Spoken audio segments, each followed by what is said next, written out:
Super Dragon Ball Heroes, you're not trying hard enough. Hey folks, MasakoX here. Now, when it comes to the likes of Super Dragon Ball Heroes and its promotional anime, we as a fandom have a very weird relationship with it. You see, it's a series which is very much in the realms of absurdity. You cannot take it seriously as a medium like you can more so with the original series. It's not tied down to the original logic boards of the show that Toriyama made, and thusly, it can do essentially what it wants, so long as it can sell cards. It just has to sell stuff. Even more brazenly actually than the traditional media does, with the anime, manga and video games and what have you. You just need to sell cards, and the wackier the design of cards you may have, the better. Just like how we need to sell you the idea of subscribing to this channel, as well as liking this video to appease our YouTube equivalent to Toei, the algo. Thank you. So, you can throw what's canon and what isn't canon out of the window. It doesn't really matter. If you can make it work in a story where one character just randomly shows up, powers up into something brand new, and looks really awesome, you can make it work. And the anime actually isn't really as ambitious. Back in 2010, when the original card game released, it blew our socks off when we saw the promotional material right from the start. We had the likes of Super Saiyan 4 Broly, Super Saiyan 3 Trunks. How did these happen? But I mean, we don't care, it looks awesome. That set the stage for what we knew Heroes was going to be. That one person in the corner of the party who you don't really remember inviting, but for some reason they're pulling in a good-sized crowd with their antics and not scaring them away, so they can stay.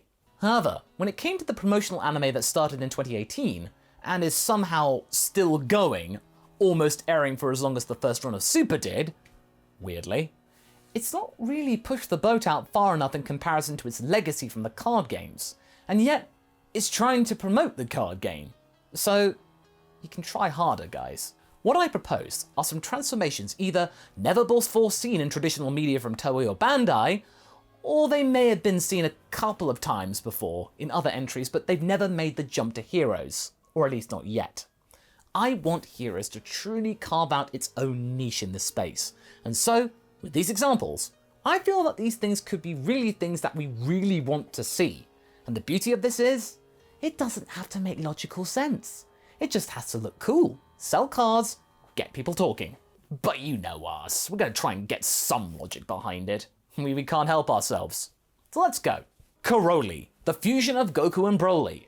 Put simply, this was the poster boy from the Dragon Ball Fusions game for the 3DS.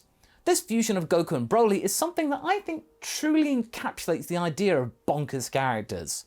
Two opposing forces who you'd never think would work together joining sides and becoming the ultimate Saiyan fusion.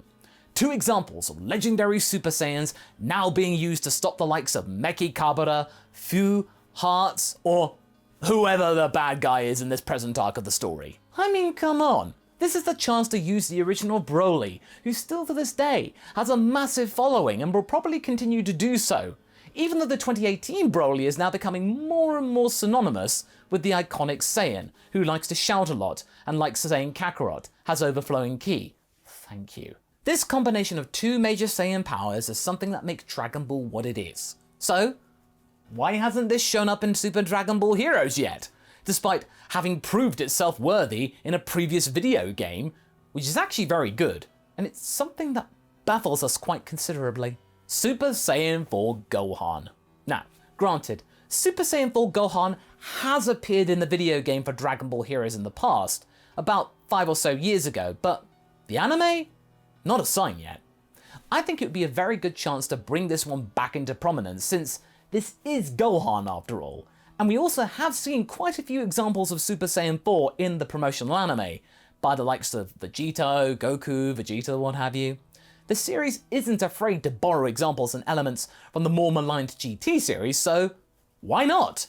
It wouldn't hurt, nor would it be out of character for the series to actually have an example of this very, very fluffy big monkey bookworm. And this all I think stems from this bit of fan art from back in the day. It definitely got everybody talking in the mid-2000s. Also, let me know if this image actually brings you back to your youth. It's withstood the test of time, wouldn't you say?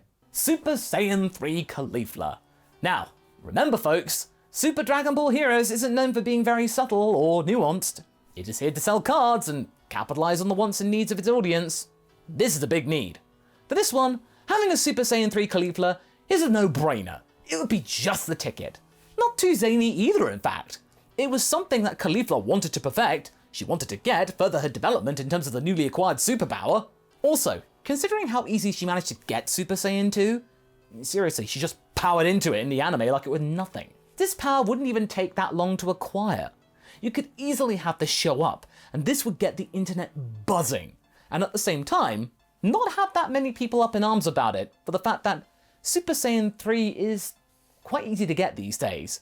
But back in the day, I know, oh no, it's not possible to get in the physical world! Goku got it in the other world! But remember, this is Heroes. Normal laws of physics don't apply. It just has to look cool.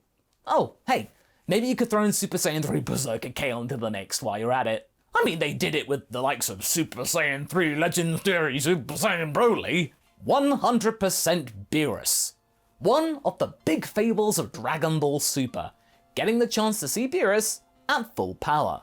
We have not seen that yet after years with the cat. Probably maybe seeing about 70 to 75% of his power thus far. It's pretty vast, and the stuff that we do know is pretty terrifying and intimidating, but the whole widget, all of the power? Nah, that's not come close. We would need to see the cat going all out against some kind of cosmic entity that would be too vast, far too vast, for even this particular GOD to handle. That certain example could easily be something that we include later on in this video. Again, simple inclusion, but very much something that would get people talking and scratch many itches. Kaioken times 100 Krillin! Yes, Krillin getting attention. You see, the humans don't really get much of anything anymore. So, the chance for them to learn Kaioken would be something that would be very much welcome. It's possible for them to get, I mean, it's not Saiyan exclusive, remember?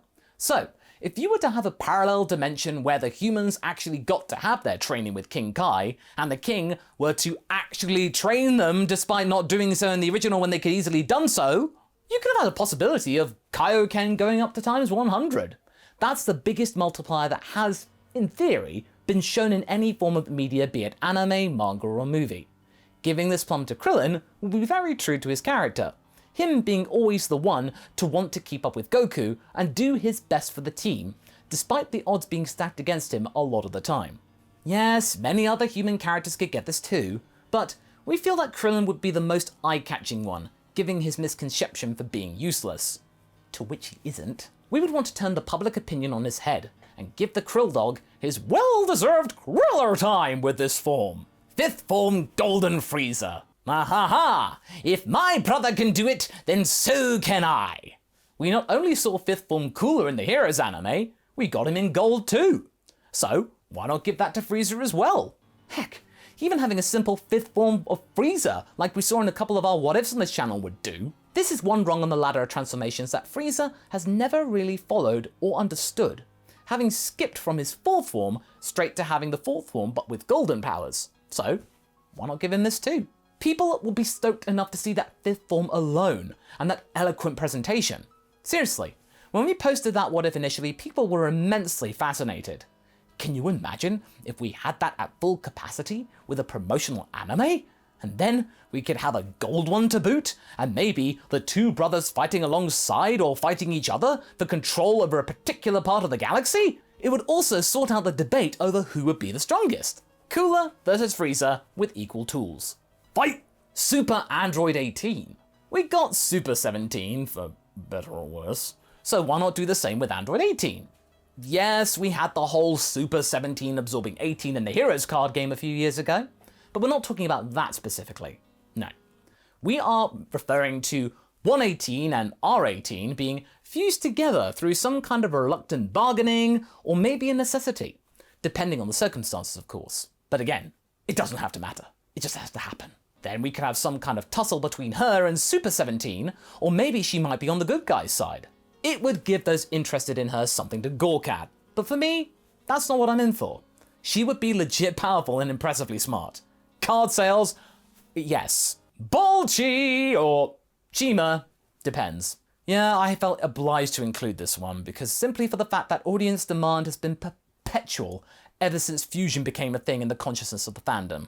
Fusing Bulma and Chi-Chi together on paper wouldn't necessarily be practical, nor would it help on the front line, but hey, you never know. It might be enough to do some sort of damage out of sheer comedy. Oh yes, because remember, this is Dragon Ball we're talking about here. Comedy action. You could easily throw in some kind of narrative where, somehow the fusion of the two wives of Saiyans would mix well together, and somehow come up with a freakish anomaly which amplified its power far more so than it normally would, giving a superhuman.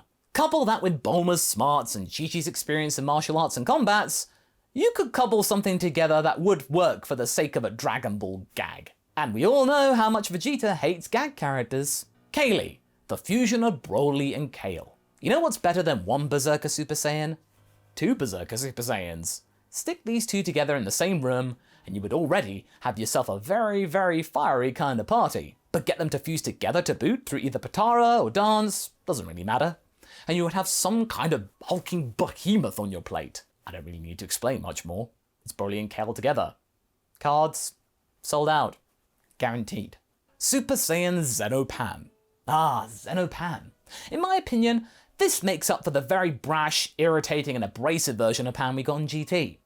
Although, to be fair, the dub did contribute much to that negative impression. The Japanese version of Pan is more palatable. Anyway, Xeno Pan, who works for the Time Patrol with Xeno Trunks, is a very amiable soul, and has a goofy sense of humour, and is on the whole much more fun, much more like the version of Pan we got at the end of Z, and saw glimmers of in Dragon Ball Super, when the baby, remember, the baby, fought the Pilaf gang and won. So, why not give Xeno Pan Super Saiyan? I mean, she probably might already have it, but we haven't seen it yet. What's the hold up then? She deserves it. And don't give me that old argument that explained away GT Pan's reason for not getting it. It's 2021, folks. Ultra Instinct Piccolo or Tenshinhan. These two would benefit the most from this acquisition. Simple as. You could easily make a what if out of this supposition already. We probably might end up actually doing that in the fullness of time. For now though, having Super Dragon Ball heroes reminds us that Ultra Instinct isn't exclusive to Goku or Saiyans. That's a very important thing to get people to remember. This is something that anyone can get with the right kind of training and potential. And Piccolo and Tenshinhan, they have the most potential to do so, and would be the most suited to using it. Piccolo especially. It is Haverok and I's theory that Kami has or had some god ki within him already, seeing as he was the guardian of Earth, and thusly had to have some kind of ki like that in order to be able to converse, travel, and act like a godly being above regular mortals. And now that Piccolo is fused with him, he would either be sensitive to god ki or might have some of it already in his system. He just needs to tap into it, be taught how to utilize it more often, and more obviously. Bardock and Goku fused. Barkarot. Everybody wants Goku to meet his dad. It's been a long-lasting desire for the fandom. I get countless what-if requests about it. And yet, it hasn't happened very often, or at all. But they could fuse together to make the ultimate being of potential. The true, legendary Super Saiyan. If episode of Bardock will lead you to believe though, but we don't like talking about that movie. Again, it's another obvious choice for this list. Ultimate Chi-Chi. People clamour for this one too. In another timeline, maybe where Chi-Chi was not neglected by Toriyama. Oh, that's an impossible task. You could have her still be a Dragon Team member. And I will be covering this what if sort of in December for those asking. Not only that, but you could give her a chance to unleash her potential through the ritual of the Elder Kai. Giving us a maximum over Chi would be very pleasing to the eye, as well as giving those who like her the opportunity to see what she could do on the main stage when given the proper treatment and balance. It's a long-lasting wish for fans of hers, and I think others wouldn't say no to this one. Dr. Rota. Just what is his power? We don't know yet, from what he said in the Tournament of Power, and here, in Super Dragon Ball Heroes, the promotional anime, we could finally figure it out. I mean, it's not like we haven't been to Universe 6 in this series, so Super Dragon Ball Heroes could easily cover it, and bring home the bacon for what just this doctor can do that got him onto the team for that contest in the first place. Zalama! Yes, we're going to be talking about him. It's been teased to us so many times, but just who is or was Zalama exactly? Like with Yamoshi, people hear about this figure and want to know more, but nothing ever materializes. Heroes? This could be the perfect place to add something.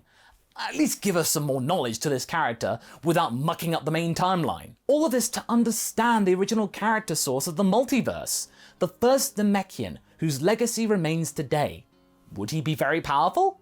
Well, I mean, if he was able to make the Super Dragon Balls, birth Super Shenron who can give you any wish ever what you could possibly want, then it would be fair to assume that he'd be super strong and super profitable. Raditz. Just Raditz. Please, please, Dragon Ball hero makers, give us Raditz. I said it before and I'll say it again. Kumba should have been Raditz. What's more galling is that Turles now is rocking a Raditz hairdo. It's almost like they know that we want Raditz in the series, and instead of giving us Raditz, they just choose to dangle things on our faces like this. Super Saiyan Raditz, at least give us that. But what do you folks think? Which other characters or transformations would you want to see in Super Dragon Ball Heroes? I mean, are you even watching this promotional anime at this point? Leave a comment below and let's get this discussion going. And I shall see you in the next video. Catch you later!